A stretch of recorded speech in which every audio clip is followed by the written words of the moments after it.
泽连斯基心腹发声，乌克兰将阿富汗第二，普京几年后呢或将再出兵。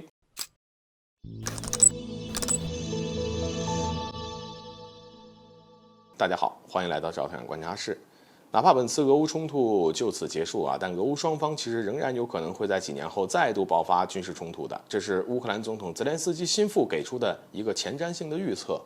那么根据乌克兰媒体报道，泽连斯基曾经的心腹前总统办公室顾问阿列斯托维奇在接受采访时就表示了，说乌克兰最艰难的岁月将会在冲突结束后到来。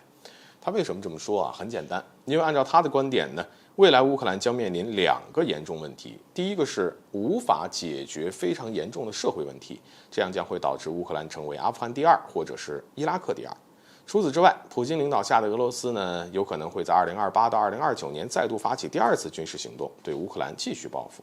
坦白说，普京能否再度发起军事行动是属于尚未发生的事情，所以需要时间去验证。但摆在乌克兰眼前的社会问题却是一个非常严重且无法解决的问题。按照阿列斯托维奇提到的乌克兰战后重建难题，其中就包括了以下问题第一个，战后全国至少有1200万难民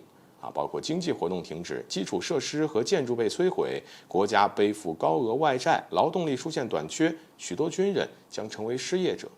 甚至呢，几十万患有战争创伤的军人回归社会造成的各种潜在危机，以及由于国家腐败，乌克兰很难继续获得西方支持，也无法加入欧盟。所以不得不说以上这8个问题都摆出来无论是谁看着都感觉到窒息。那么如此错综复杂的问题，战后的乌克兰政府该怎么样解决？想想都感觉很头疼。最为重要的就是我们刚才说的第4条，当前以美国为首的西方各国对乌克兰的援助并不是免费的，它是有偿的。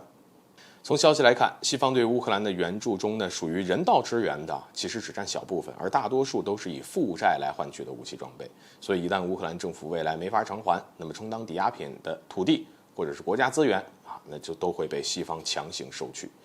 在这种背景之下，可以预料的是，未来战后的10到20年，整个乌克兰都得为西方国家打工，原本就不容易的乌克兰人民将更加艰难。只能说乌克兰人民何其无辜，摊上泽连斯基这么一位不靠谱的总统。当然，最后再说一些个人的观点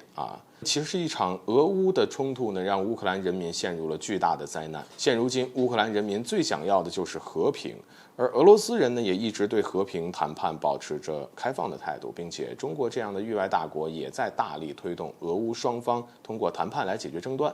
然而，面对各方的和平呼吁拜登政府不在乎，泽连斯基也不在乎。其实这才是乌克兰现在正在面临的最大的悲剧。